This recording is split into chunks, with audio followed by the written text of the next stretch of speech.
Host. Why does it always do this to me? Every time I choose a picture, it freezes. What is that? Why?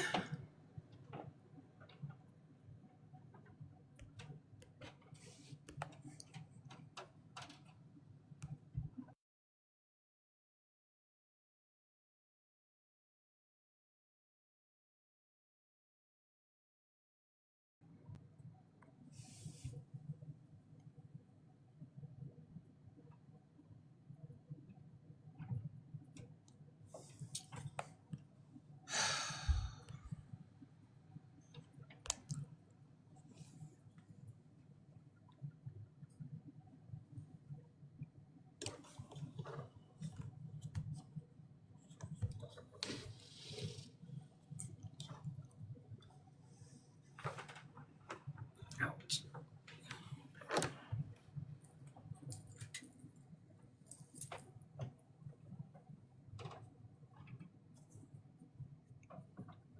Oh my Lord, have mercy. Hey y'all, welcome in.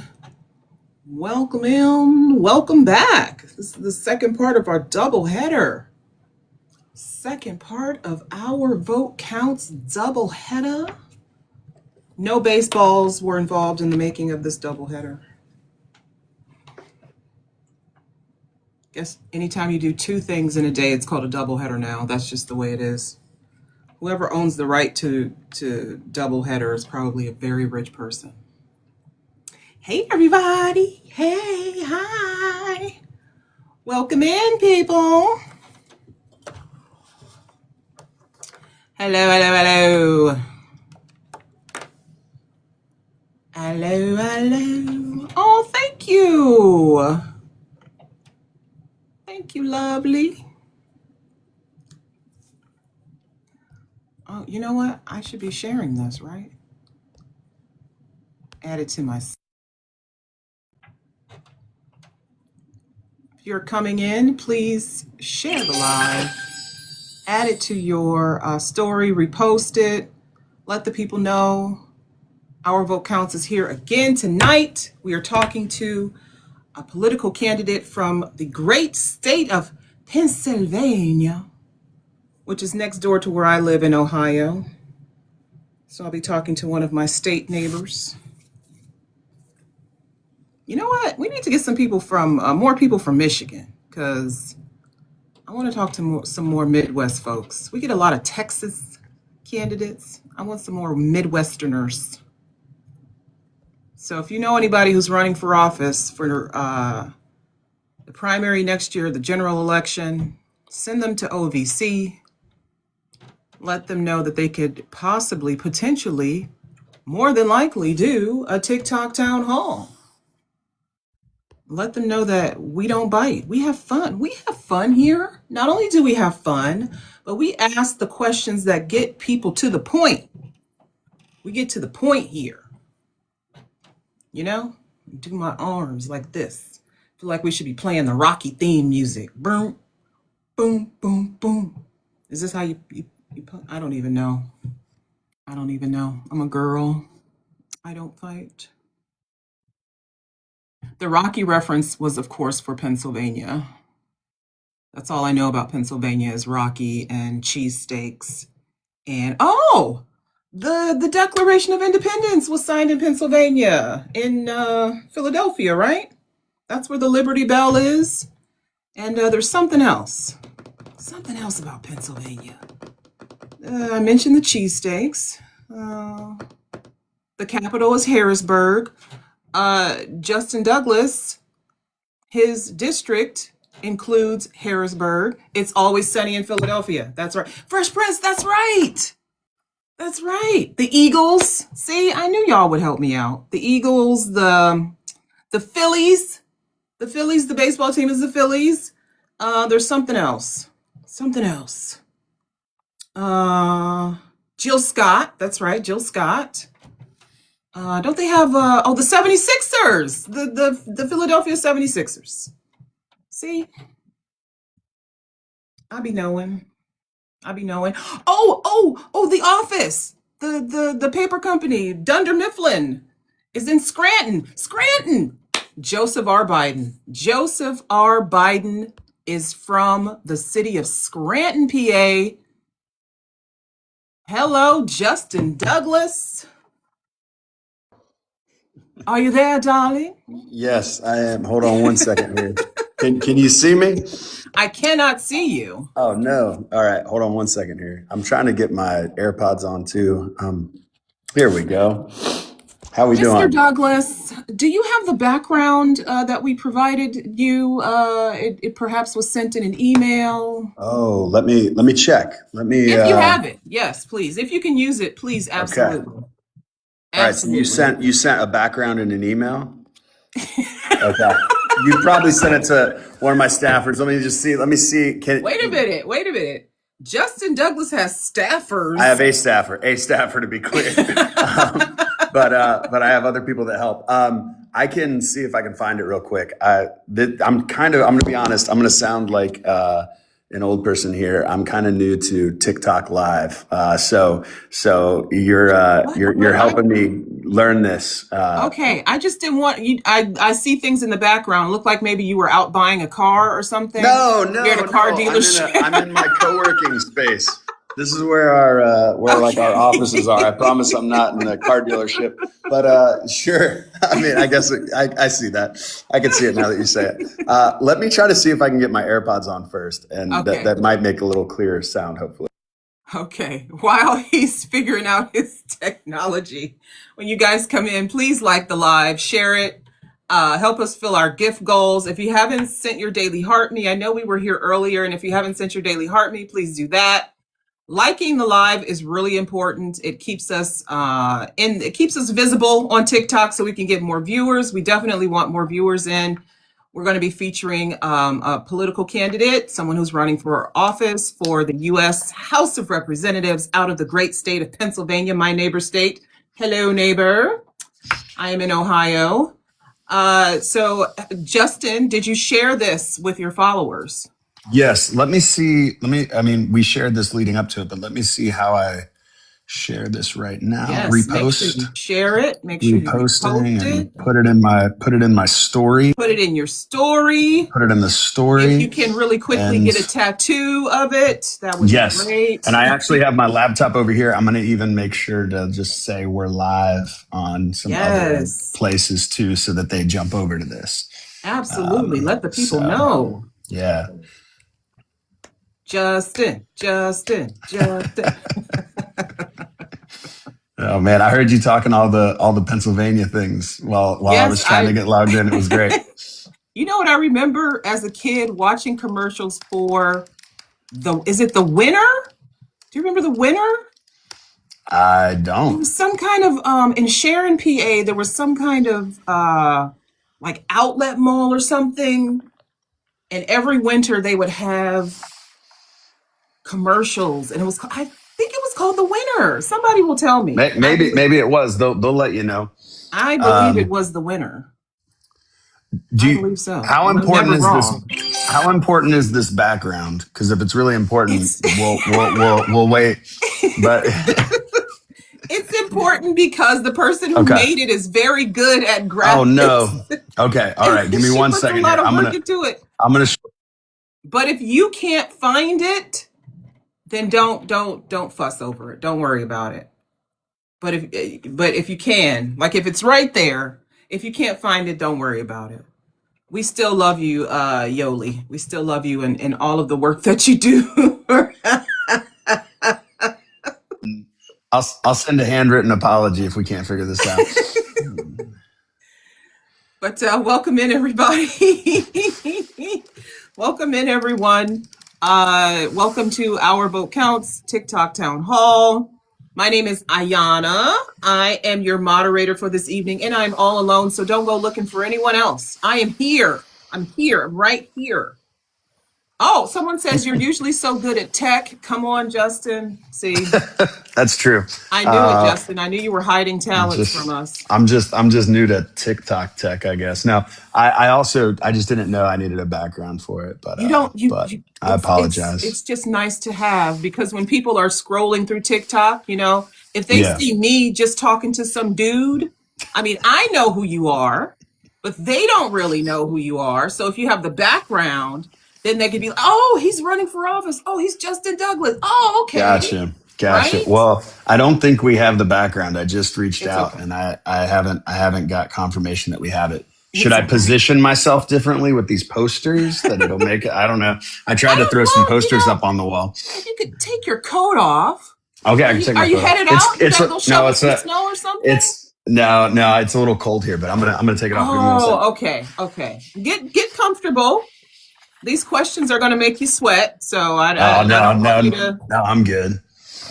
as soon as we get into this, you're going to get warm. I promise. It's Oh, going to get hot. nice. It's going to get hot in here. Uh, hey everybody! Hi everyone. Again, my name is Ayana, and tonight our vote counts is joined by Justin Douglas, candidate for the House of Representatives 2026 Democrat primary in the 10th District of Pennsylvania. We'll be talking about his background, his vision for the district, and of course, taking your questions live. If you have questions for Justin, you may either put them in the chat and I will read them out, or you can hit the multi-guest button, the two little people at the bottom, and I can bring you up and you can ask him yourself. Don't be shy. Don't be shy, please. Um, our Vote Counts is a nonpartisan movement uniting Americans from all walks of life to empower voters, support candidates of integrity, and ensure every voice is heard. Through education, outreach, accountability, and action, we're building a stronger democracy, one informed vote at a time. Thank you for joining us. Remember, your vote is your power, and we're here to help you get a little bit more educated about who's running in your district. I'm sorry, I had a fly. I just bought a bunch of new plants, and the flies they're swarming. But anyway, Justin, you are a husband, a dad, a community leader, and is it Yeah, Dauphin Dolphin? County. Dolphin County Commissioner, Yep.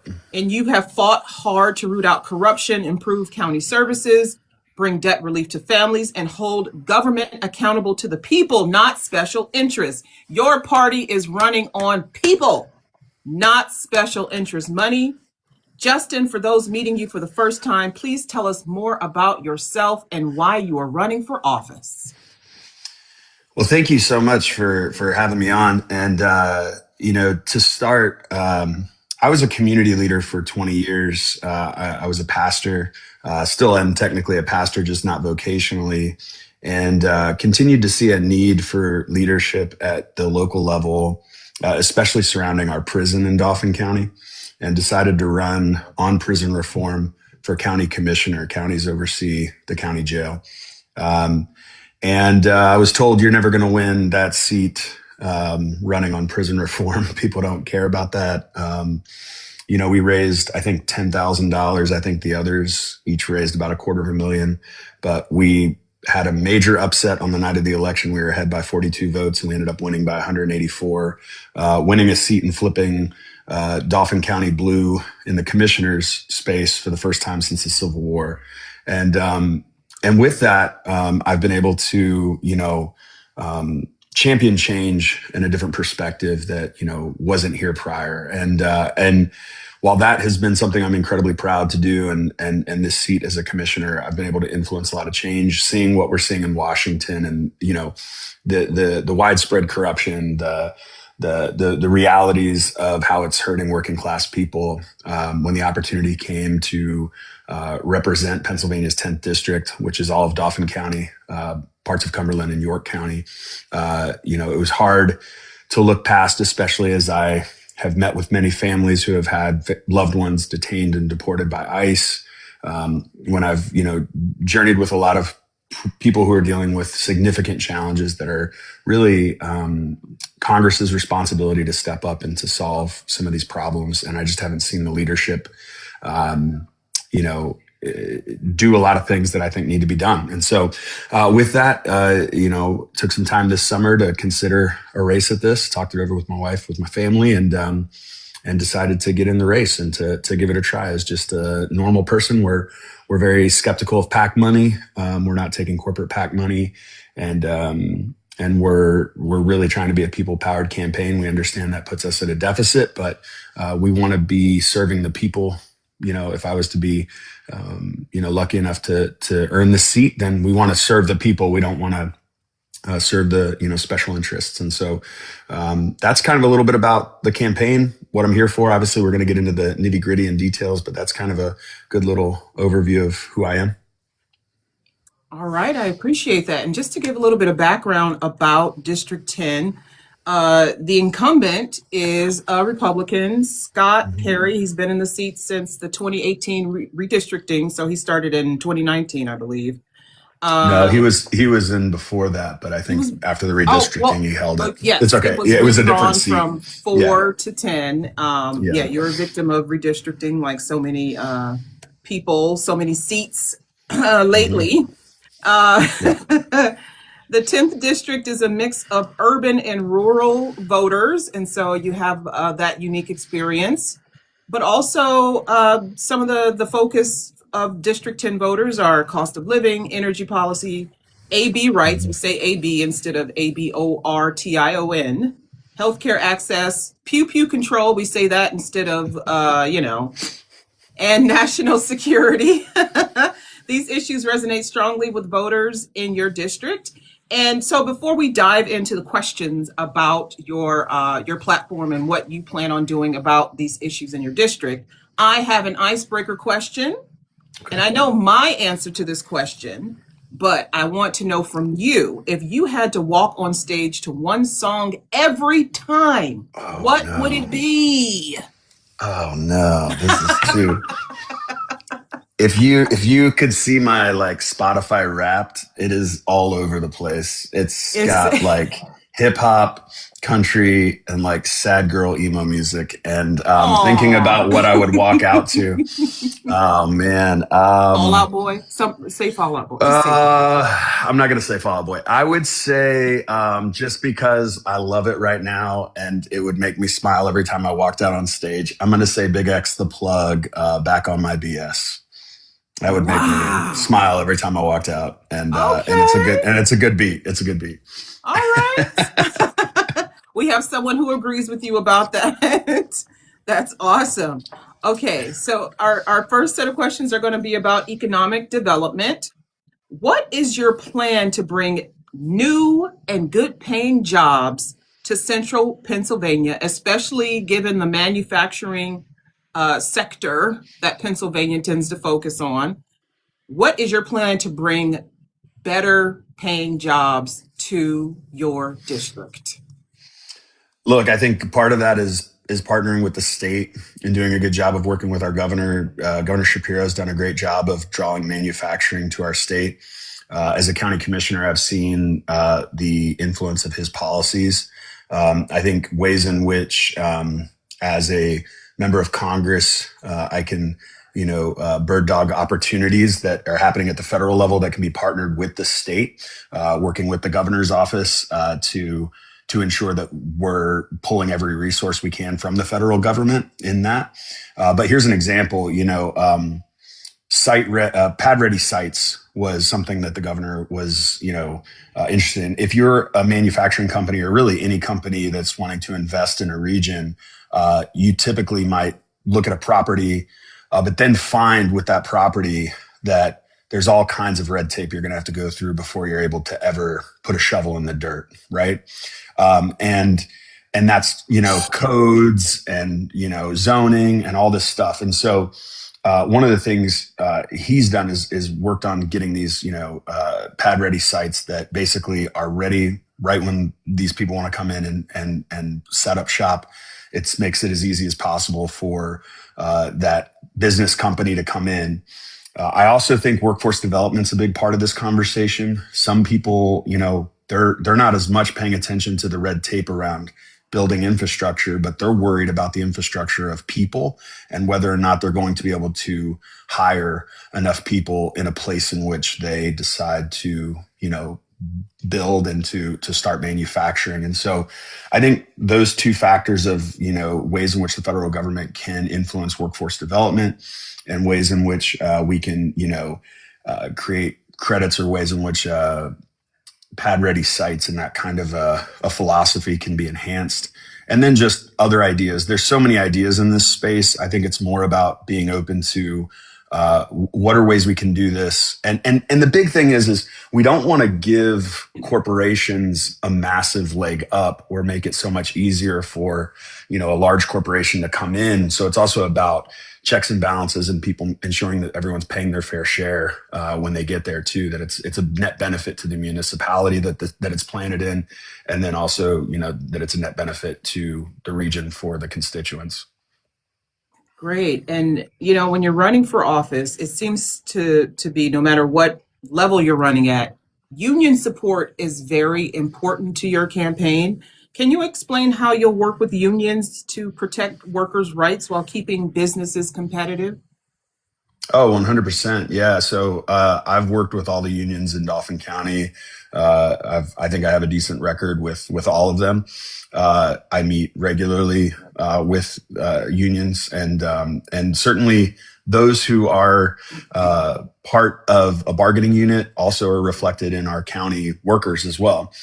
So I championed raising the minimum wage in Dauphin County to $16. It was really painful for me to, in my first year in office, I had a member of our janitorial staff come into my office and show me his paycheck making, I think, $12.50 an hour. And he had worked at the county for something like a decade.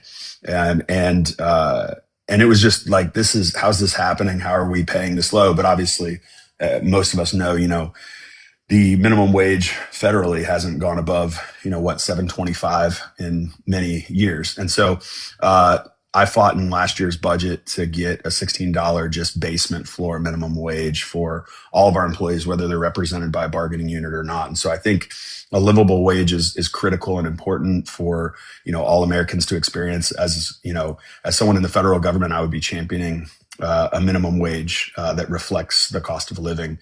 So that's just part of this as workers in general. Obviously, that doesn't always impact unions. But I think the thing is like the myth is that to be pro worker, you're not pro business. I think that both align. I think we're just living in a world where a lot of times businesses have been able to profit in large ways. And the idea of trickle down economics was just a trick. It didn't trickle down to their employees and people got greedy. And I think we're seeing that even with a lot of the Starbucks conversations right now with their workers and their desire to unionize. And so I support unions. I think in Congress, one thing that's critical is we need people there who are going to fight hard against any legislation that allows for union busting to happen and allows, for that. But I also want to make it, I want to be business friendly in the sense of, some unions ask for things around discipline and other things that are sometimes really challenging, and I think there has to be, a benefit, a mutual benefit to both. And on top of that, I think it's always best when employees are able to be owners of some kind or have some stake in the company. I think those companies tend to do much better at, employee relations. And so I think there's ways we can encourage that as well. Thank you for that. A reminder to the audience, if you have any questions for Justin, feel free to leave them in the chat or hit the multi-guest button and you can come up and ask him yourself. Again, we are talking with JustinDouglas, who is running for the U.S. House of Representatives out of Pennsylvania's 10th Congressional District. Now, Justin, when you get into Congress, you have to act locally, but think nationally. So you have to keep your mind on your district, but you have to think about the rest of the country. What do you feel? You mentioned a minimum wage, right? Do you feel like that should be universal or perhaps region dependent? There's arguments on both sides of that. I think it could also be both. It could be that the federal government sets what the basement is, and then other areas like, I think Washington State, certain municipalities like Seattle and others, I think have raised, the minimum wage much higher than maybe would be in a rural space where there's not as much, economic pressures for that kind of a minimum wage. But I will say this, where we are right now is not reflective of anywhere that I know that someone can live off, $7.25 an hour. Like, I mean, and I think it's been that since 2012. And I mean, I think I saw a chart the other day that said, I think, Elon Musk's, worth was like $2 billion in 2012, and now it's 500 billion, but minimum wage hasn't changed. That's kind of what we're seeing. We're seeing a lot of people at the top get wealthier and the gap continue to grow. And look, minimum wage is not the only factor, but it is one factor that I think raising the minimum wage would have an impact on protecting workers. But I do think regions can set that. And that can be helpful. States can set that. But I think the federal government has to lead in at least setting a basement. So what do you think the basement should be federally? What do you think it should be? I would say at least $12 an hour. But I would probably want to talk to some people who really understand the economic impact of that. I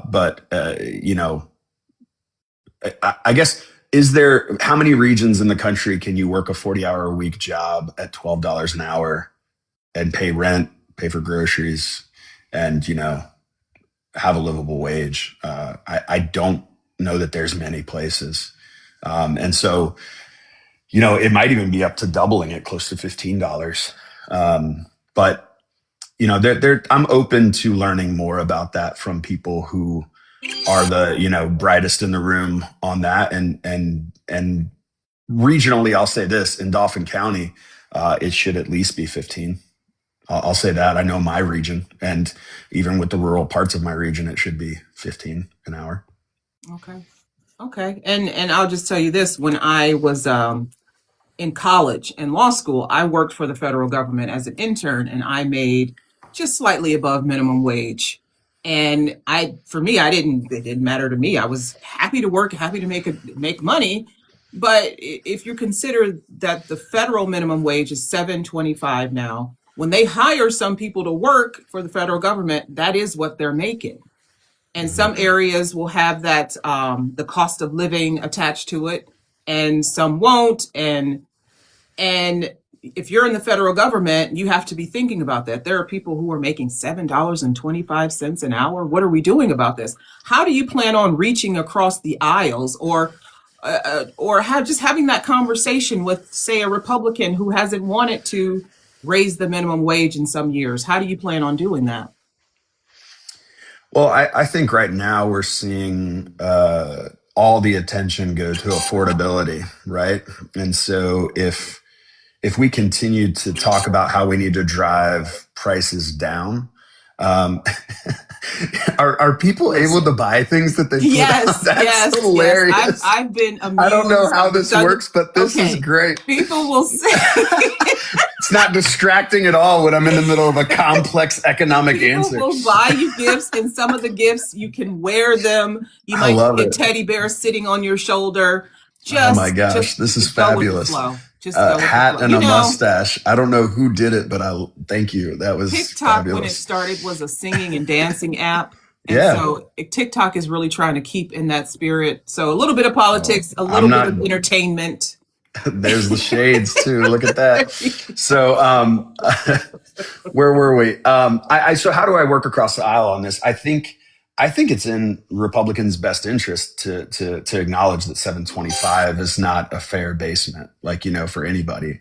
Now, I think the argument might be, what about high school workers, who, are working 10 hours a week at the local ice cream shop, and this is going to bankrupt the local ice cream shop, that, this isn't a matter of workers' rights. These people aren't paying for rent. These are just, I think there's ways you can write that into legislation to ensure that if this is, someone under the age of 18 and they're working under a certain amount, there's some freedom within this and flexibility.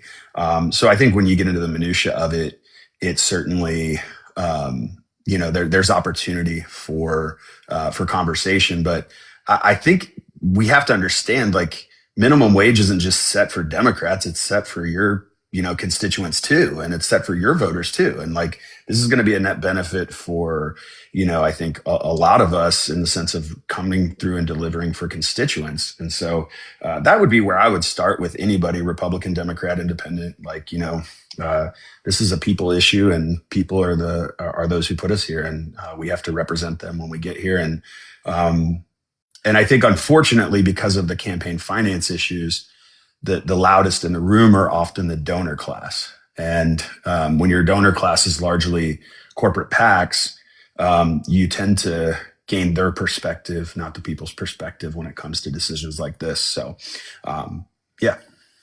Okay. Again, if you have any questions for Justin, you can request up, or you can put them in the chat. We'll move on to the next category, which is healthcare.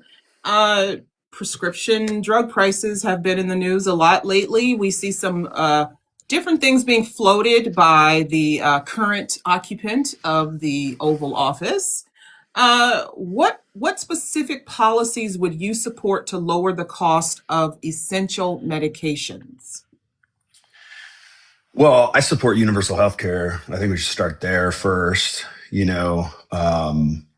Healthcare should be a public good, not a profit center. And I think, like, that's really an important place to start. Like, our whole system is kind of built right now on the ability for people to profit off of a drug, off of, when you talk about pharmacy and costs, they're skyrocketing. Premiums. I was just actually messaging with someone who reached out to the campaign earlier today, who I think their monthly rate went from a little over 300, and with the ACA credits not being there anymore, it's gone up to 3,000. So, like, that is a 10 times increase with those credits going away. So I think a Medicare for All system done well would be something where we could bargain for pricing around prescriptions. And obviously, we all know that if you go to Costco, you get a per unit price that's better than you do if you just go to, the corner store, or even Target, or wherever else, right? You obviously need to have a necessity to use all of that, which is part of it. And I think in that regard, that's where we need to open up more within Medicare for the ability for us to be able to bargain for those and change some of the regulations. Because here's what this all comes down to, though. Like, everyone wants to tell you how much it's going to cost for universal health care, but they don't talk about the reality that the leading cause of bankruptcy in America is medical debt. And so the economic freedom we will bring back to the American people if we're able to figure this out. And I do think this is the challenge of our time, figuring this out, because other countries have, and they're better for it. And so, I'm committed to figuring it out. I don't want to say this is the exact policy, because I do think there's all different ways to get to Medicare for all. For example, we could say in 2 years, we're going to drop the eligibility age to 55. And then 2 years after that, we drop it to 45. And then 2 years after that, we drop it to 35. And you have this sliding scale of opening the pool, which gives time for a lot of these structures to change. Because that's what I don't know. It's like a light switch you can flip on. I think it's going to take some time to kind of get there. But I'm in support of moving toward that, and whatever steps are necessary to get there. So let's talk about the ACA. It's been around since 2013, I believe, and it's had a lot of benefits. But what we're seeing now it's one of the failures of the ACA is that there were some people who were left out of the affordability part of it when it came to the insurance policies. And so, they make too much money to be on the expanded Medicaid, but they don't make enough money to afford their insurance premiums outright. They can't pay $3,000 a month. I mean, that's an astronomical number for someone. So how do we rectify that? Do we continue to give subsidies, or do we say, everybody's all of the candidates we've talked to have said universal health care, Medicare for all, et cetera, et cetera. Nobody talks about how we're going to pay for it. Nobody talks about, this is my exact plan. These are the exact steps I think we should take to get there. You're the first one who's mentioned like a sliding scale of reducing the age of eligibility. I think the voters want to hear from people running for office how we get there. You don't have to give the 1, 2, 3, 4, 5, 6 steps, but how do we go from, the ACA is a good start to now everybody has an affordable healthcare plan that isn't bankrupting them? I mean, that's a fair question. So I would say this, unfortunately, we're living in a world right now where what we're seeing this administration do is going to require a lot of undoing to even get back to a starting line to launch from. And so I would say, the big beautiful bill that they coined, as they called it, removed these ACA tax credits and instead applied them to billionaires. And so you took away something that was providing people the ability to see a doctor, to get their health coverage taken care of, to be able to have access to a doctor. Look, I'm sorry, but if you change my health care from $300 to $3,000, I'm just not signing up for health care. And if I have an issue, because that's the difference between, am I going to have a roof over my head or am I going to be able to see a doctor? And then, this is going to mean life and death for people, because there's people that will have concerns about their health. They will go, much longer before they get in front of a doctor. And then ultimately they might find out, had they screened for that earlier, it would, these are the real on the ground issues that people will face because of this. So the first step is you have to restore the ACA credits, because we're going to be removing people from access to coverage with this decision. We have to get those people back to an affordable option to ensure they have healthcare. So that would be the first step. From there, I think you need to expand these credits to even other people who have been left out. You have to consider how does this affect entrepreneurs and small business owners? Are the rates fair?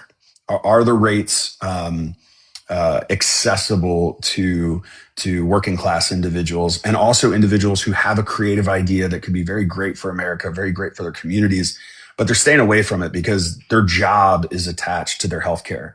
And I think that's the big limiter for many people, is that they have to maintain a job that they don't really see a future in, or that they have a purpose that's greater than that job, but they can't go into it because their healthcare is attached to this, and they see what it's going to cost to walk away from that. And I'm not saying there shouldn't be a cost. I'm just saying the cost is so incredible that it's actually limiting, I think, entrepreneurship as well. And so I think you start by reinstituting the ACA credits, which I'm hopeful. I mean, I don't know that the Senate's plan of, hopefully after we say yes, you'll follow your word, and that'll also require the House and also require the president to sign. But hopefully there's enough political pressure to reinstitute these. How they're going to pay for it, I don't know, because they want to keep all the tax credits that they gave to these billionaires. So I think that's a problem that really legitimately just happened months ago with this bill. And so how you undo that, unwind that, I'm interested to see. I don't necessarily have some grandiose idea. I think if we could go back to the way it was prior to this,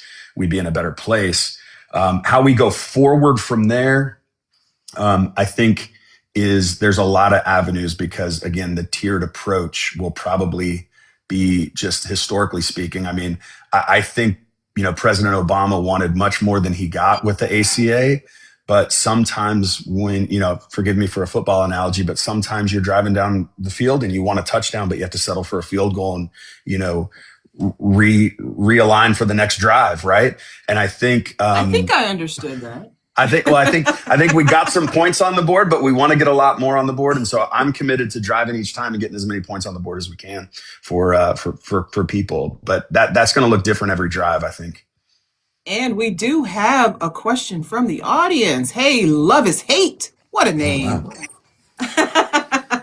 You have a question for Justin? Oh, wait, who's the candidate you were, Justin? Do I look I'm- like a Justin to you? I'm the candidate okay. right here. You're good. You're good. I don't know how this works either, so it's all good. Okay. Are you a Democrat or a Republican? I'm a Democrat. Okay. Wait, which city? I'm currently in Harrisburg, where I'm taking this call from, and it's Pennsylvania's 10th district, which includes Dauphin County, which has Harrisburg and Hershey, parts of York County, and parts of Cumberland County. Okay, so You have a if you were to question? get- yeah, my question is like, if you were to get elected, what would be your role? I would be representing Pennsylvania's 10th district in Congress in Washington, D.C. House of Representatives. Like, what would you do? What would I do? Yeah, That's a good question. What can you do? What can I do? I can set legislation at the federal level that impacts the federal government across the nation, and also locally. It has impacts on my region. I represent the people of this district. Okay. Are you asking me what my platform is, like what I want to do? Basically, yeah. Yeah. Okay. So, day one in office, I would support legislation that bans stock trading for those in Congress, because I don't think those in Congress should be able to trade stocks often on inside information that they gain from their seat, making millions and millions of dollars, while their role is to support regular working class people in their districts. I would do that. I would also support a constitutional amendment to undo Citizens United, because money in politics is ruining our political system right now. Corporations have way more voice than you as a regular individual. And I would be fighting for the person. Here's what I would say. The system's not working, and it's not working by design. And I would be fighting for working families, young people in the next generation, so that they can be represented in Washington. Oh, Lord. Okay.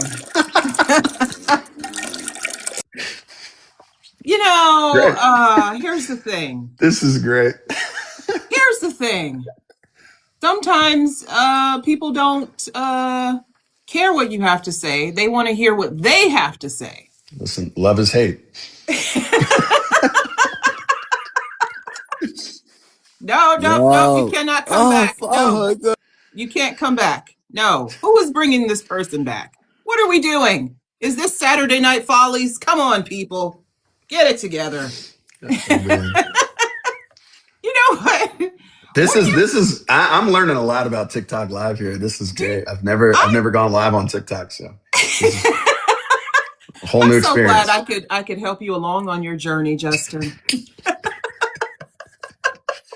That was wild. I was trying to be serious. I was trying to be real serious, and you're like, what would I do in Congress? I would. Are you asking what a congressman does? I'm like, I didn't know.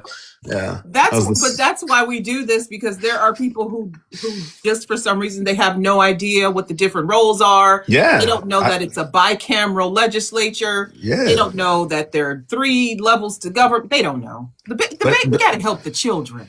Justin. Well, and I think honestly, like that's one of the most important things is, I think, making what a lot of people see as such a complicated system like something easier to understand. I mean, I think people complain about a lot of things, but they don't even know who actually is in charge of those things. Correct. The amount of people that I know that complained about the prison but had no idea that the county commissioners had influence over the prison, that's a reality. And that's a reality for me too. Like, I moved to Pennsylvania a little over 11 years ago, or right around 11 years ago. And like, it's a commonwealth. It's very different than other places I've lived, And so, government was different, and there's things I didn't know and things I had to learn. And, I'm really big on not trying to make people feel ignorant for not knowing something, no matter how young or old they are. Like, you don't have to know what a prothonotary does. Like, but if I you're, don't know you what know, that. I don't know what if that you're is. if you're going to go into our courthouse and file paperwork with the prothonotary, you're going to probably need to know somewhat of what they do. And I think a lot of people need an on ramp to learn that stuff in a safe environment that doesn't try to make them feel stupid for not knowing it, because it's I think one of the downfalls of civics that we have right now in America. And some of that's responsible to the schools not necessarily teaching it well, but other times it's also just, not something people are interested in until they're interested in it, until it's affecting their lives. And I think, so in that regard, I'm glad to help anybody learn more about this seat that I'm running for. You're so gracious. You're a lot more gracious than I wanted to be with that person, but I do have a job to do here, so. Oh, man. And if you hear some noise in the background, I have a teenager. Oh, wow. I got 2 of those. Listen, I told her what I was doing tonight, but apparently she doesn't care. So I'm going to get into some rapid fire questions. I really like your answer to the healthcare questions. What do you see as the biggest threat to democracy right now? Just really quickly. Money in politics. Okay. People or corporations, who should pay more in taxes? Corporations. In your first 100 days, you will... Support legislation to ban stock trading for members of Congress. Okay. What's one policy you regret supporting? That's good. I got a lot on this one. This is hard because can I just make it a little more broad? I was born into I was homeschooled. I was raised in a very religious home. I went to Liberty University. If anyone knows, that's Jerry Falwell's school. Ooh, yeah. So I have a lot of regrets about kind of my worldview as a young person and a lot of the unlearning and deconstructing that I've had to go through. And so that's pretty broad in that regard of things I can look back at I'm disappointed to have, had certain thoughts about. I don't know that at that age I was really thinking about policy or policies that I supported, but certainly had worldviews that needed to be deconstructed. So you're good now? We'll leave it there. You're better?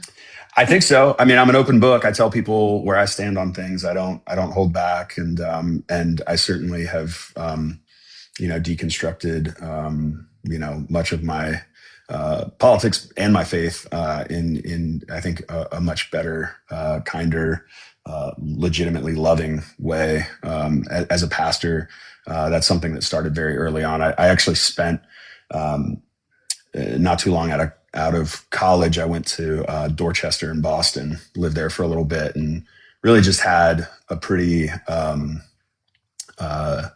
eye-opening experience living in Boston, having grown up in rural Indiana. So, yeah. I see we got someone else coming on, though, so I don't want to keep talking. No, I spent 4 years in Indiana at a university you might know that has a leprechaun as a mascot. Oh, Notre Dame. Yes. Look at that. Rock and roll. Okay, we Go got a Irish. question from... Oh, okay. Hey, I'm a little Irish, a little bit, according to Ancestry DNA.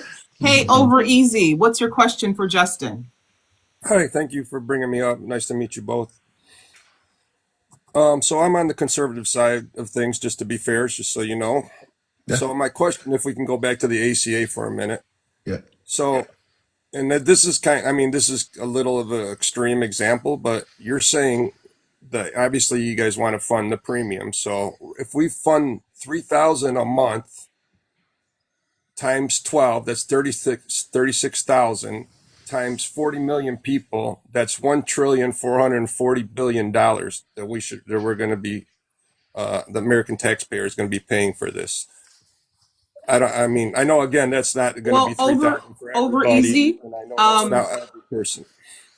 Over Easy, the estimated cost would be $13 billion is what the congressional powers that be have determined it would cost, $13 billion, which is less than what the government, the federal government has designated to give to Argentina. So I think maybe we can find it. What do you think, Justin? Well, I think it's a fair question. I think the example I gave is of a unique individual who is going to have 10 times what their former premium was. There are other people I've talked to that premiums are simply doubling. And so we're not paying someone's entire premium either, which I think is just really important. We're paying, these are credits. Now, are we paying a portion? That's one way of looking at it. Are we creating a healthier population that's more likely to not have adverse effects that are going to cost us down the road? Even, the reality of if someone walks into an emergency room in America, you get care. And when you default on that care, you go bankrupt. And it is the leading cause of bankruptcy in America today is medical debt. And as long as that persists to be the case, it's harming everyday Americans. And so the investment in our own healthcare infrastructure is more important than the amount of money, for example, we're sending to Argentina, but also money that we're investing in all kinds of other things that I personally think this would have a net benefit, not only to Americans' health and access to healthcare, but also their pocketbooks, in that if this is the leading cause of bankruptcy, think about all that purchasing power you put back into, middle class Americans, even lower class Americans. That's going to be infusing into, our economy in a healthy way, I think. So that's my perspective, and it's okay to have different perspectives. It's okay if you don't think that's a worthwhile investment. That's just something that, I'm very honest about where I stand. May I respond to that? Sure. I mean, I'm not the moderator. Yeah. I'm sorry. Sure.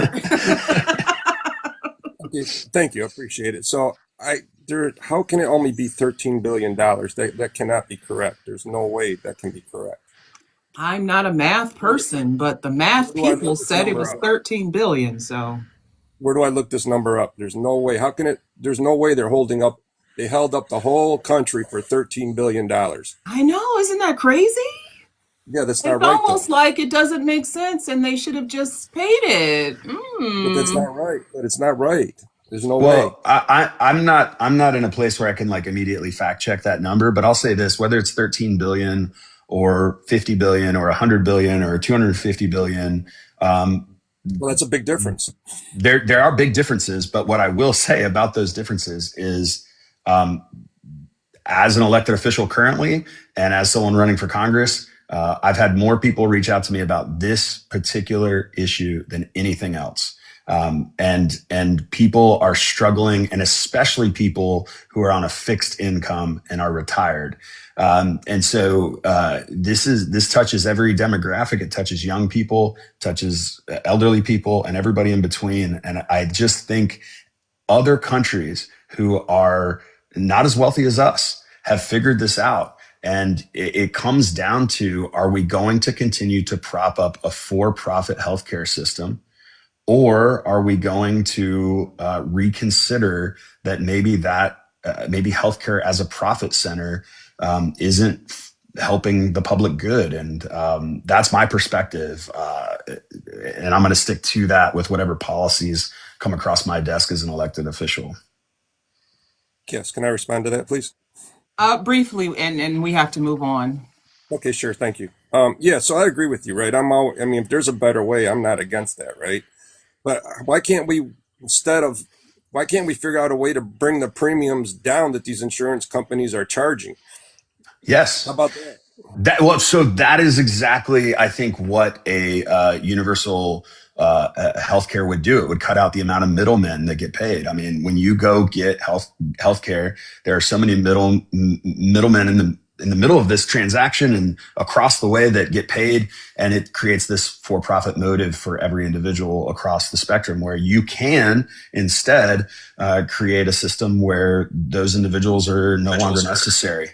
And that's, I think, the part of the goal of a universal healthcare plan. Now, there's 100 different ways to do it, and there's all kinds of different theories about it, and that's part of the challenge. But when we talked earlier about prescriptions, I'm not sure if you were here when that conversation happened, but it's about bulk purchasing as well. When you have a larger pool, you lower the risk. And so, Medicare for all would, if you were to, for example, allow 55-year-olds and older into Medicare. You would lower the risk of the pool because you have younger individuals allowed in there now. So it's going to lower everyone's premiums, but you also are going to have a lot more purchasing power on the marketplace because you now have multiple more years of individuals in there that are trying to buy medications.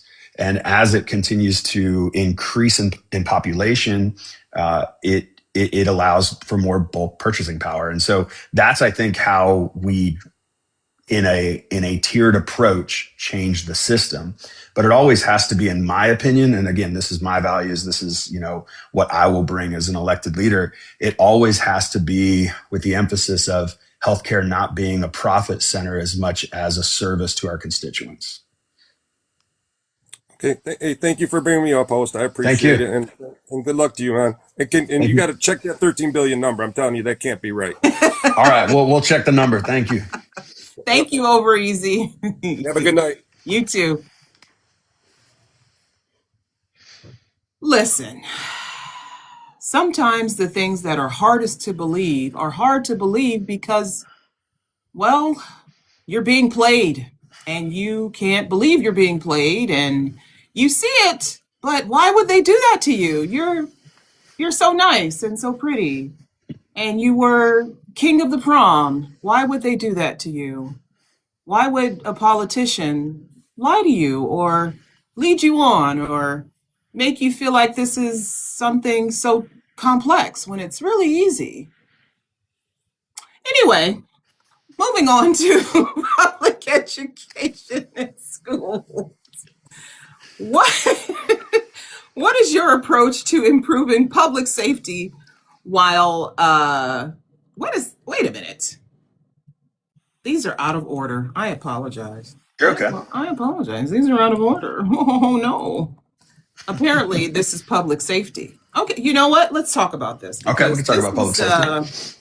This ICE thing has gotten out of hand. Now, I'm familiar with ICE because I've done a lot of reading about this. So I know ICE is not doing anything particularly new. What's new is the cooperation they're receiving at the federal level to install whatever tactics they feel are necessary, and as well as at the state level, from governors, from mayors, from law enforcement.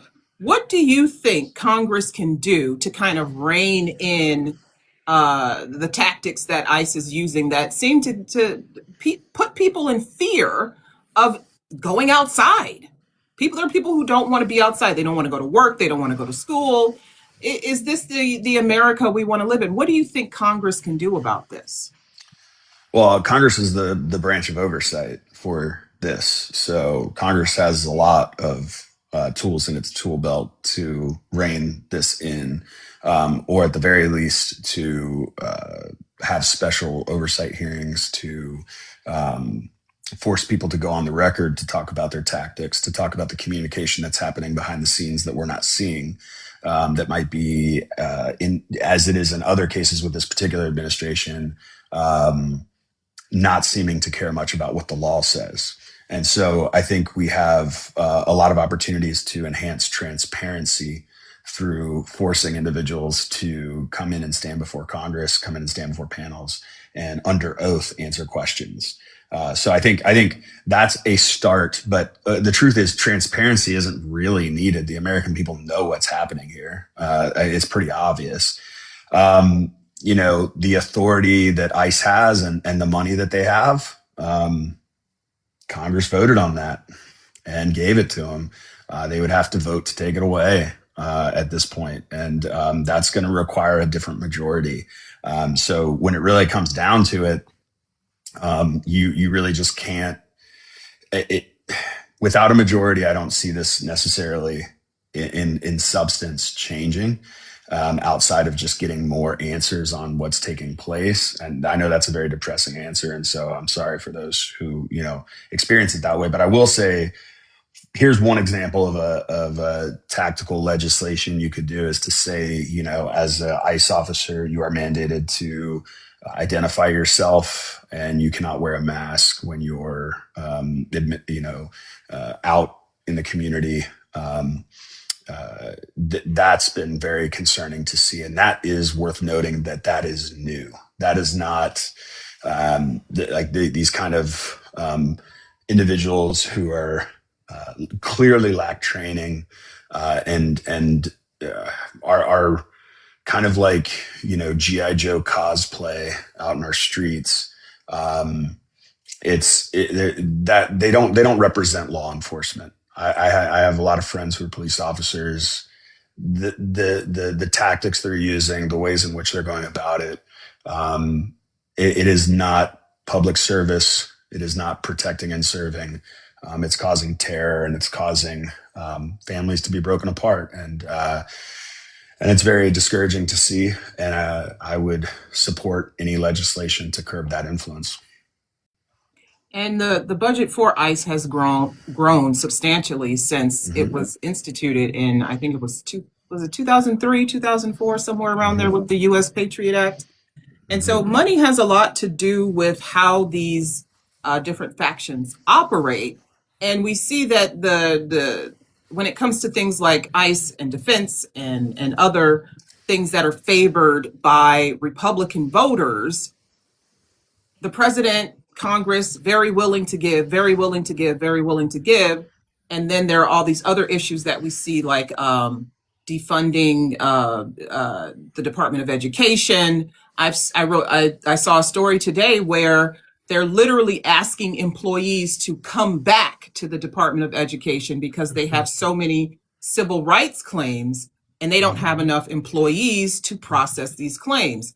But Congress is the one that's supposed to say, hey, this is how you dismantle an agency. You didn't do it right. This is how you fire federal employees. You didn't do it right. And so we're going to step in and make this better. And Congress has not done that. And so now we're cleaning up messes.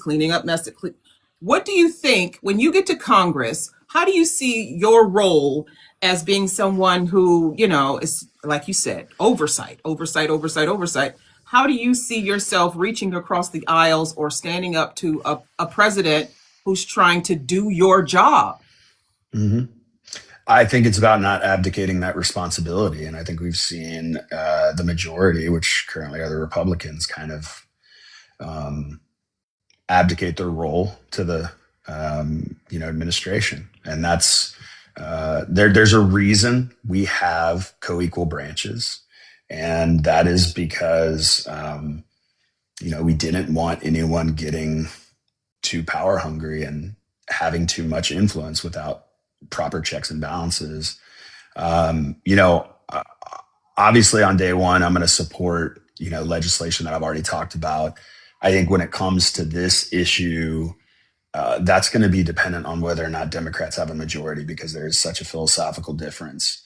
But one thing I want, constituents to know, or just even those watching here, if they're not a constituent of mine, but just Americans and even other people from other countries to know, is like, don't be fooled. Like, this is an ideological thing, but it's also a money-making system. Like, incarceration is...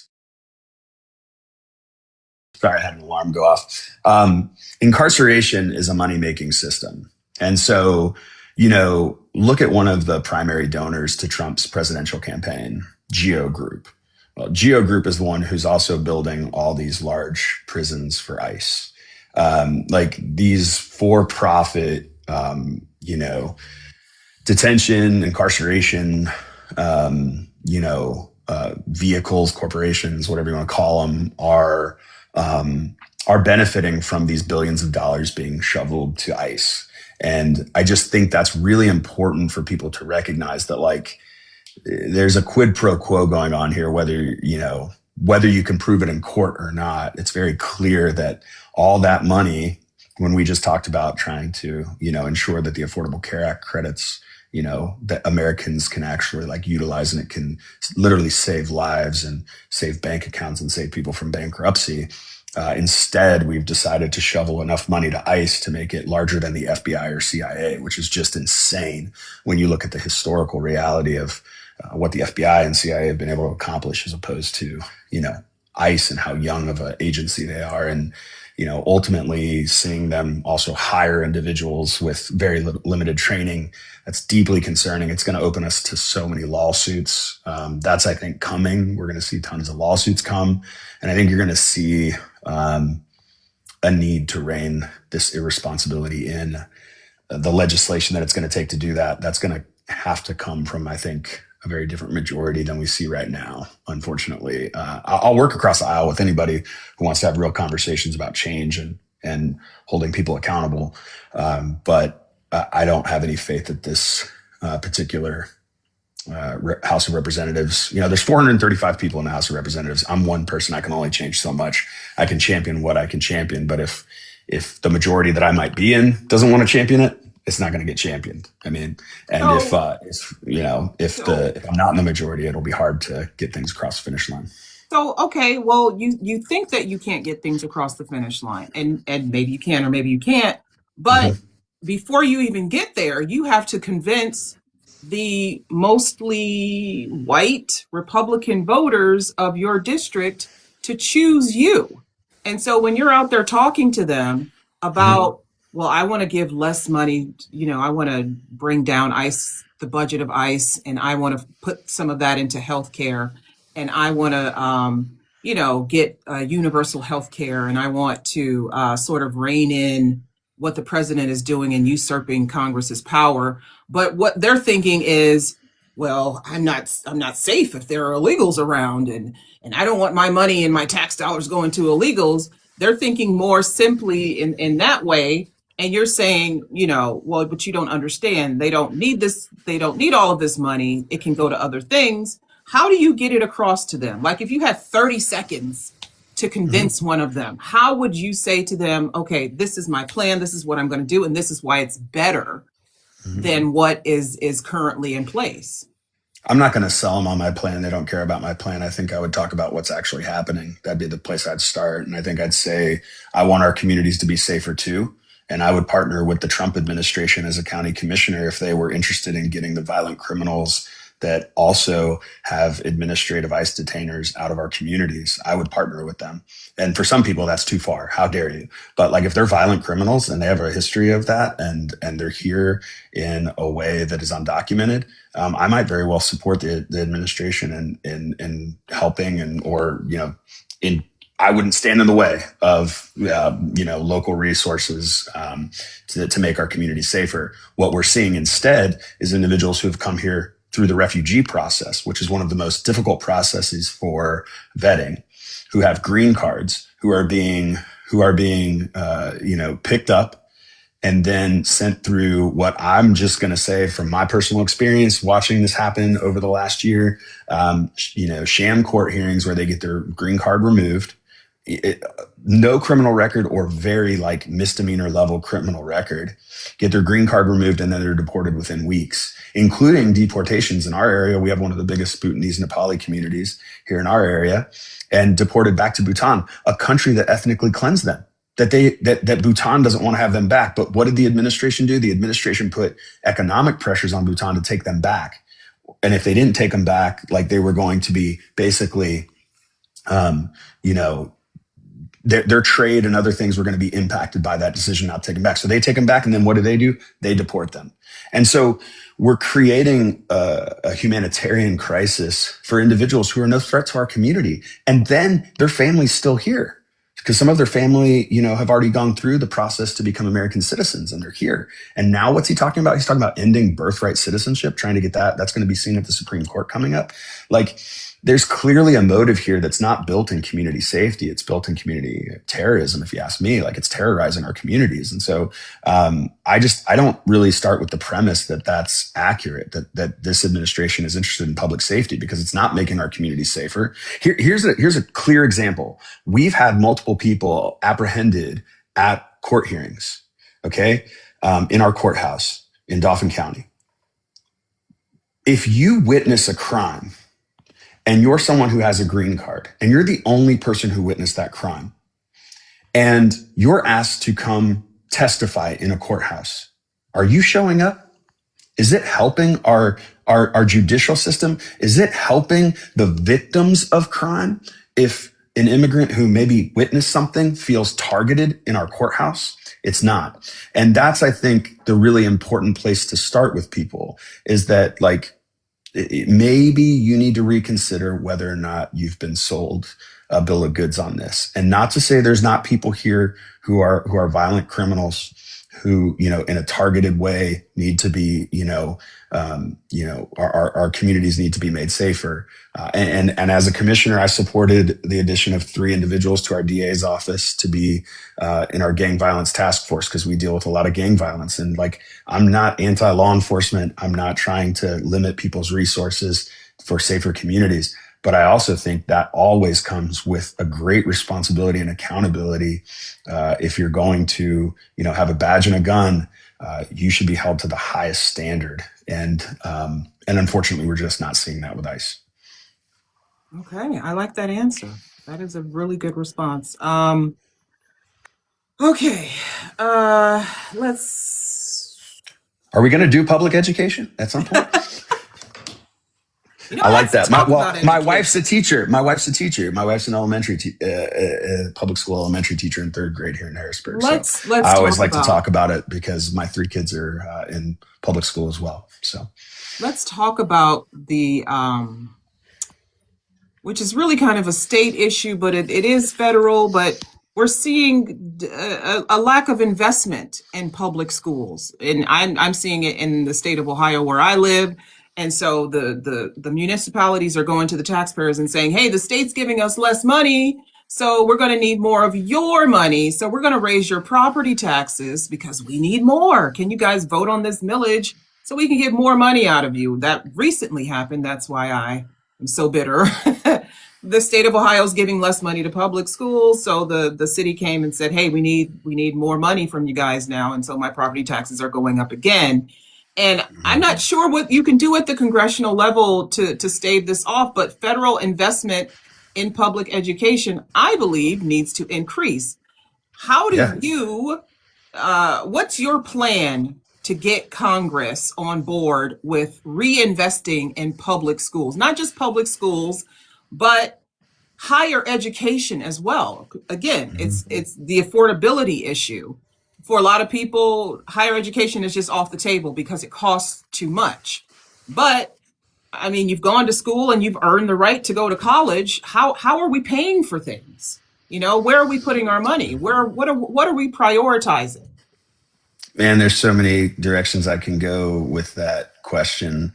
I think I'll start by just being vulnerable myself. I'm 41 years old and I'm still paying on my student loan debt. And my daughter's 16 and she'll be going to college in a couple of years. And very likely I'll be co-signing on debt that she's going to have as she goes to college at the same time that I still have debt myself. I was the first in my first generation to go to college and even went ahead and got a master's degree as well. And so, like, I think my generation was sold this idea that if you get a good education, you will have all kinds of economic opportunity.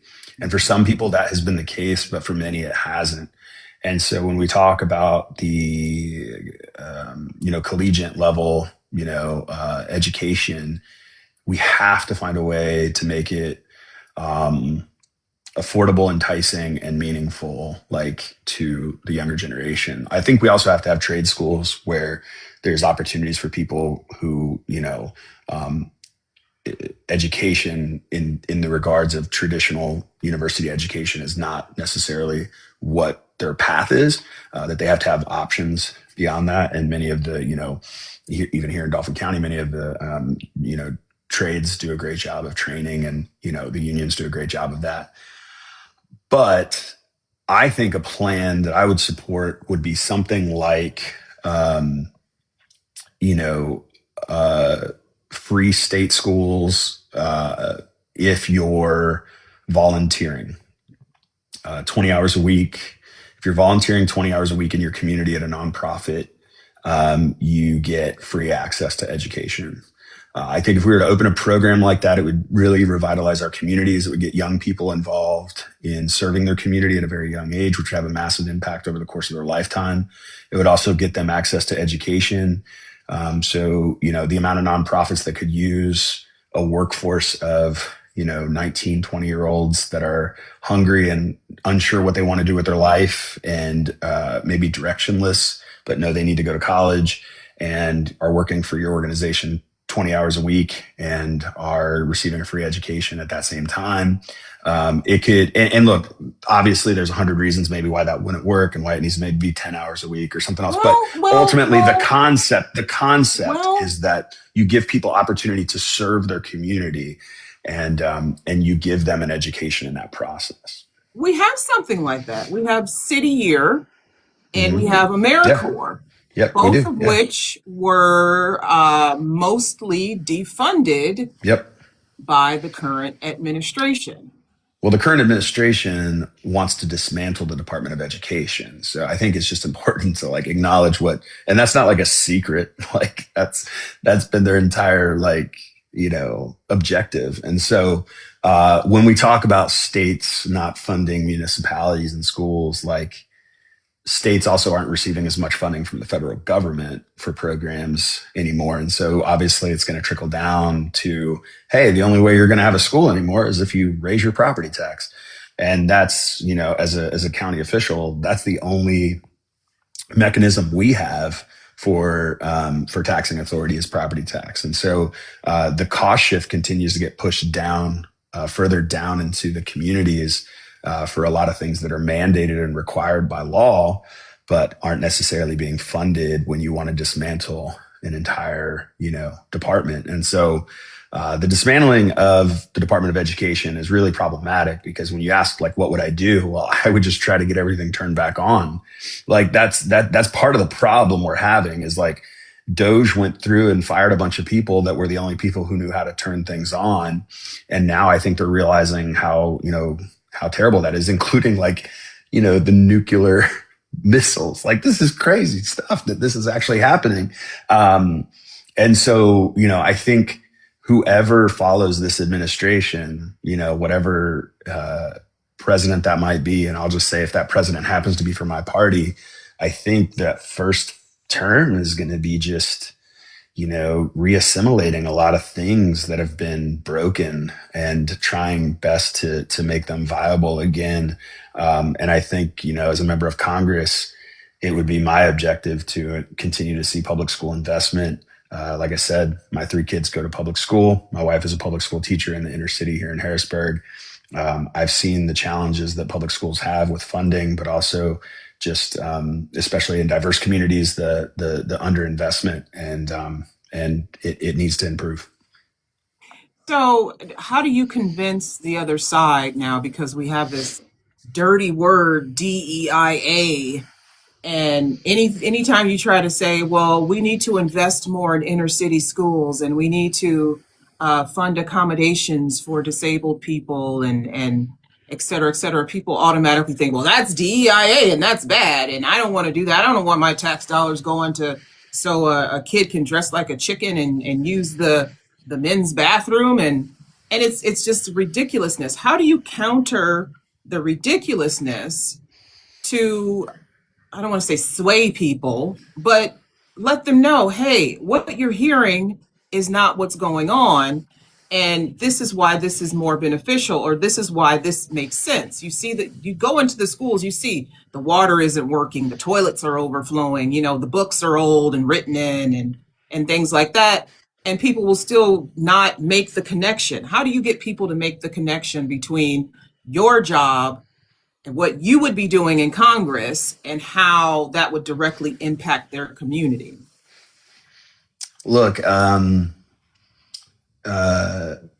I start with my calling to love my neighbor and, look beyond myself. And I think if you can't do that, there's not a whole lot I'm going to be able to say to convince you. But let's say a person can do that. I want to talk about the mother who's trying to work 2 jobs to keep a roof over her kid's head, who also is dealing with autism and needs support at school. And are we going to leave this kid and this mom behind? This mom's working her ass off to take care of her family, and this kid needs support at school. And Are we going to be the type of people and the type of a country that's just going to say tough? Or are we going to be the type that steps up and supports? And I think historically, we have tried to find a way in these situations to provide and make provisions for individuals who are differently abled of all different kinds. And I think going backwards on that, it seems so inhumane. And so I would just say, like, I think I would start with, love of neighbor. And obviously, I mentioned earlier, I was a pastor for 20 years vocationally. My faith informs my calling to love my neighbor, but that's a universal faith principle. And that's even a principle that many of my friends who are atheists and agnostic hold, and since we're in Pennsylvania, I think of, Mr. Rogers, who's from Pennsylvania, Won't You Be My Neighbor? And so much of that show, and what was good about that show, was that it encouraged kids to look beyond themselves, to think about the other kid at the lunch table who's lonely and maybe just needs a friend. And I think, we can talk a lot about policy and implementation on this one, but this is just one of those things that's heartless. And I think we have to put people in Congress who have a heart for the people who are struggling, and I think are going to fight for them and are going to, stand up to bullies who are trying to take away resources that are literally providing people opportunity that they would otherwise not have, that are critical to, in that case, that mother, but also that child who may have a whole world unlocked to them of opportunity because the right teacher was put in their life that gave them the right skills to process education. And I just see it as our responsibility as public servants to provide. I don't really see it as, if I have to convince you that kid matters, that's really hard, to be in that position. I hope I can, but at the same time, it's difficult that I have to. I get it. I understand. I completely understand. So, briefly on infrastructure, we had the infrastructure law passed under President Biden, billions of dollars going into different projects around the country. One of the projects that my city has benefited from is the replacing of lead pipes. It's going to take 30 years probably, but that's wonderful. That's great. What specific transportation and infrastructure projects in your district would you prioritize in Congress? Yeah. So, I mean, this is one of the political realities of doing the right thing and doing the politically expedient thing, right? Infrastructure investment is so incredibly important in America, but it takes 5, 10, 15, 20 years to be actualized. And so you're not going to see the immediate political benefit. And so most people see, a $500 check that has Trump signed on it as like, oh, money in my pocket right away. And that's great. And in a sense, like the checks he sent out were fine. I'm not against those, but this will actually have a massive impact on a lot of Americans, a lot of this infrastructure money, because your communities are going to be safer, in the sense of transportation, but also, it's going to hopefully open up investment and opportunity in your region as well. Like here we have a bridge that crosses the Susquehanna River that divides Dauphin and Cumberland County, and the I-83 expansion. So it's expanding the interstate, but also the restoring the bridge that goes across. That'll be a massive project for our region that I'll continue to advocate for. The money that was delegated to that project. Beyond that, I think, infrastructure wise, there's a lot of ways we can support the municipalities here. One thing I've talked a lot about, it's not really infrastructure, but it's how we can support, the parking in Harrisburg. Parking in Harrisburg, if you don't know, there was a bad deal with an incinerator that basically bankrupted the city, and then they sold their parking. And now parking rates here are just like $1 under Manhattan rates, and more expensive than Philly. And part of the challenge is we have a lot of small businesses that are great in Harrisburg that are feeling the weight of that, because people won't come and park to go frequent the restaurants. And we're seeing multiple restaurants closing, obviously, because of the economic challenges that already exist. So what are ways that we can find federal tools that can maybe get Harrisburg their parking back, so it's away from a private entity, or ways that we can, incentivize different parking structure of some kind. So that's something I think, I'm very interested in. Here we have it. It's called Rabbit Transit, which is our local transit. It doesn't just serve the 3 counties. It serves basically all of central Pennsylvania. I think it's 13 counties, 11 or 13 counties. Continuing to invest. They have a transfer center that they're building that's going to be millions and millions of dollars. We've already bird dogged a lot of grants for that and federal monies for that I've actually, sat down, believe it or not, with Scott Perry talking about that project and sat down with Fetterman and McCormick and talked about that's our senators, for those that don't know, lobbying for earmarks for that project. And I'll continue to do that in my capacity as a county commissioner. But if I were to be a representative, I would be advocating for those earmarks as well, because I think that particular transfer center will be a hub that will increase our rates of lines that we have for transportation for buses. And also some of these kind of van type routes that we run that are a little more targeted towards specific communities that otherwise might not get a bus, but are able to get transportation from one place to another. So those are probably the 2 big ones, I-83 and then the Rabbit Transit Transfer Center.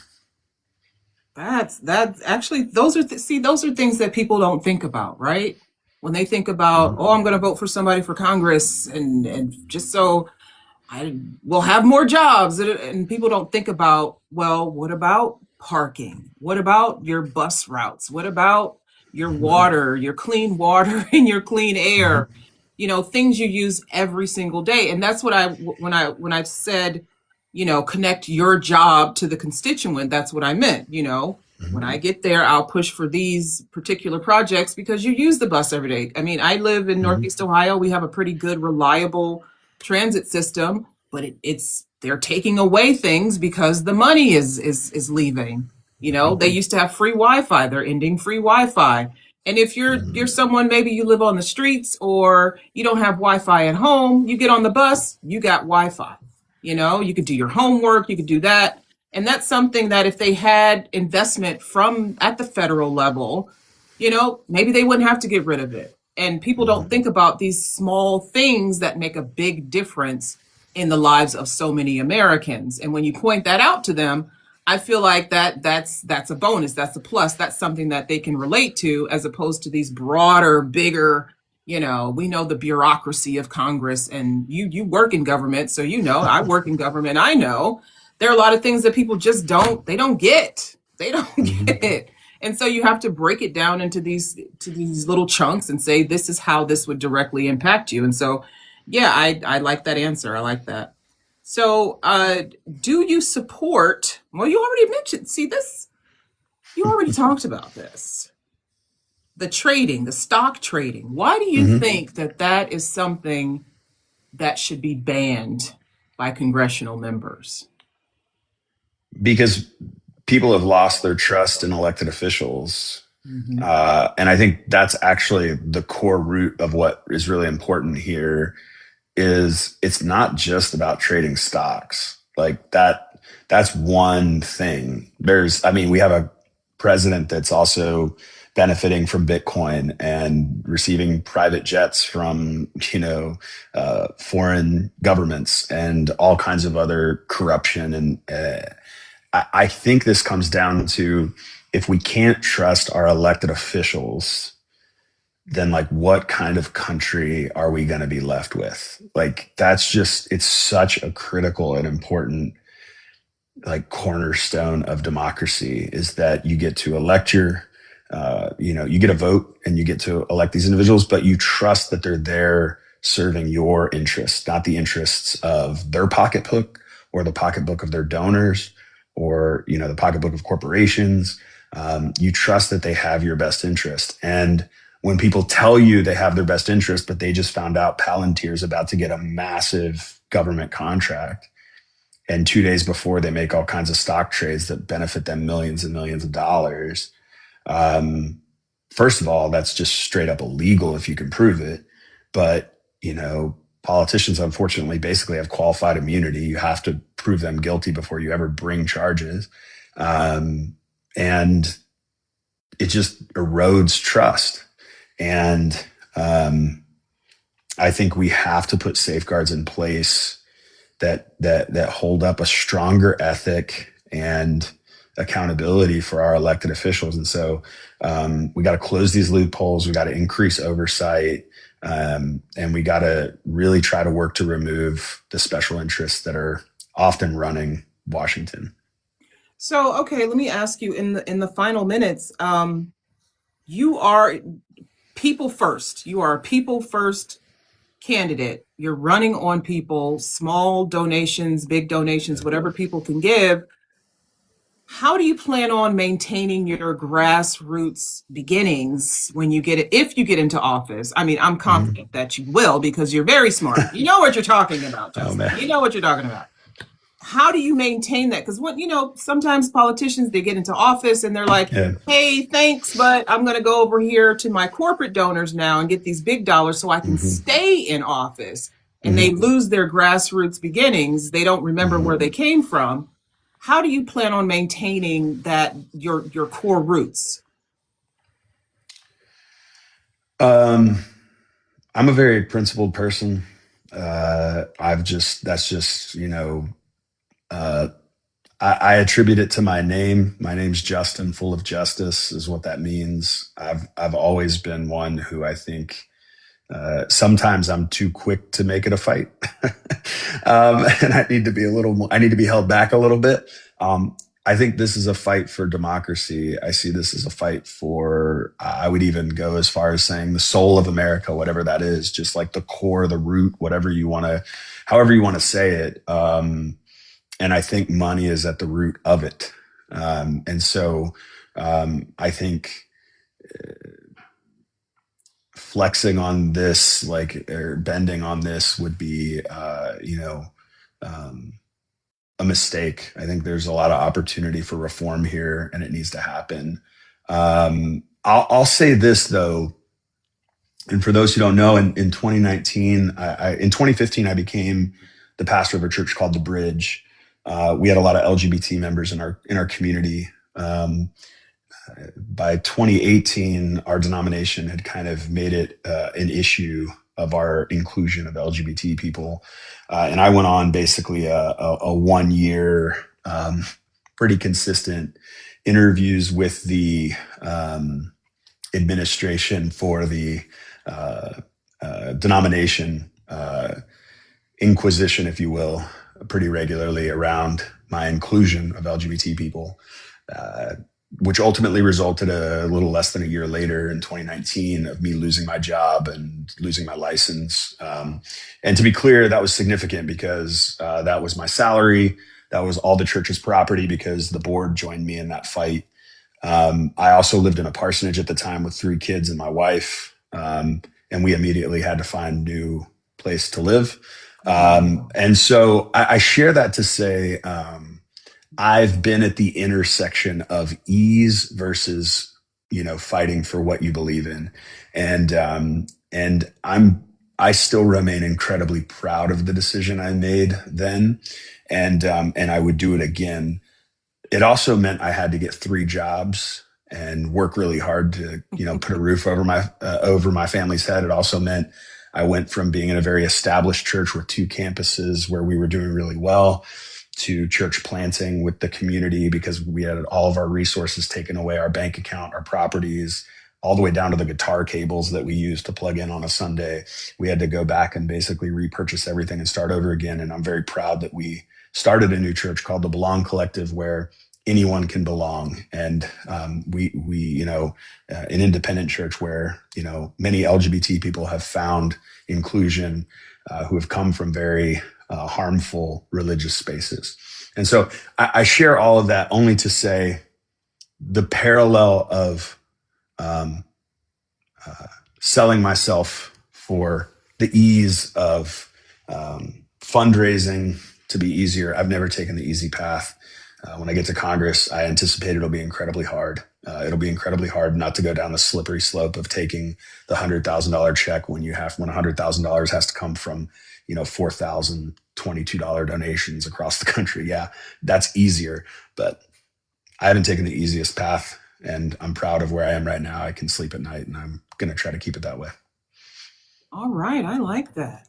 I like you, Justin. And if I lived in your district, like you I too. would vote for you. But I'm in Ohio. You can move. I could. I don't know. I got what one more vote. Look at that. I got one more vote. My 100 plants and move to Harrisburg. Harrisburg is the capital, right, of Pennsylvania? It is. Yeah, it is. Yeah. If you're ever visiting, let me know.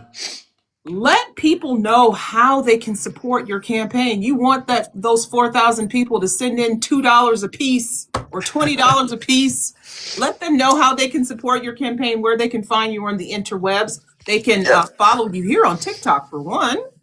Yeah, I would love if you would follow me on TikTok, and please go through and watch some of the videos we've done. We're trying to create, I think, engaging reels that connect with people and share a little bit about who I am, but also what I value. And so please go check those out.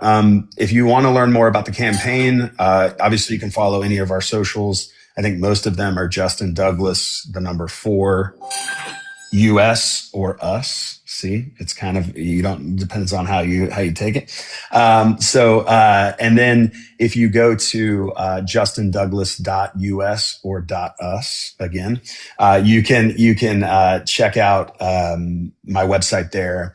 There is an opportunity to donate there. We are powered by the people. We're not taking any corporate PAC money. To date, we have taken no PAC money.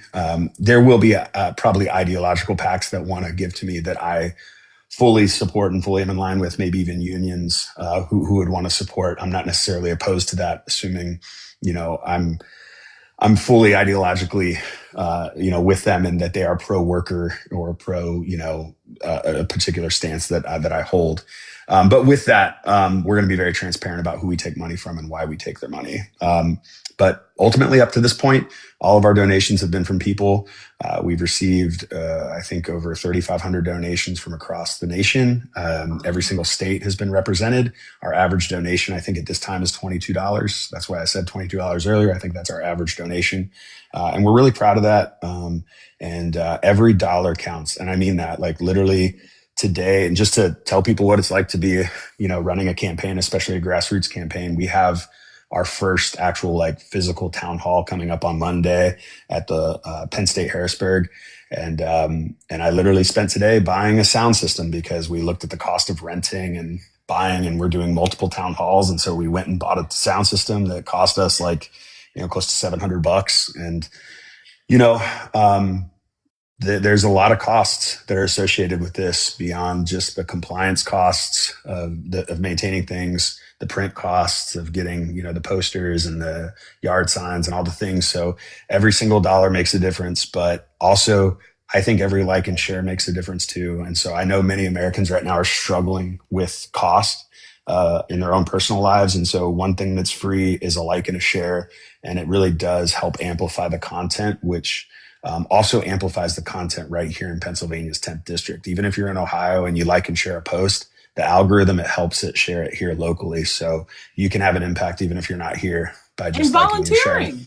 Oh yeah, if you're here local, volunteer. And even if you aren't here local, volunteer. Maybe, sign up to volunteer and say, we've had some people sign up to volunteer and they're like, I live in Washington, D.C., but I've seen your campaign and I'm really excited about what you're doing. If you're having a weekend event and you want me to, come out on that weekend and I have availability, I'd love to help in any way I can, knock doors or help. So yeah, there's a ton of ways to volunteer if you're here in Pennsylvania's 10th district or adjacent, or even if you're well outside of it and want to make a weekend trip out of it, we would love that. And there's a way to do that on our website, JustinDouglas.us. Sign up to volunteer.